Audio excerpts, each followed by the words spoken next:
Ve BMT'de Ermənistanın daimi nümayəndələri komitenin Azərbaycanda saxlanılan erməni əsirlərlə bağlı ciddi narahatlığını gündəmə getirib.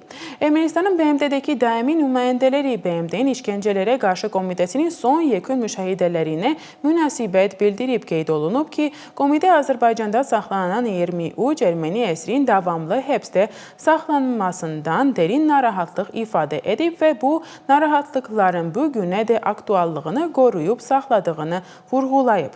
Məlumatda bildirilir ki, BMT Baş Assambleyasının 80-ci sessiyası çərçivəsində 3-cü komitənin iclasında Ermənistan nümayəndələri BMT-nin işgəncələrə qarşı komitəsinin işgəncələrin qarşısının alınması ad komitəsinin sədrləri və işgəncələr və digər qəddar, qeyri-insani və ya artırıcı rəftar və cəzalara dair BMT-nin xüsusi məruzəçi ilə interaktiv dialoqa iştirak edib.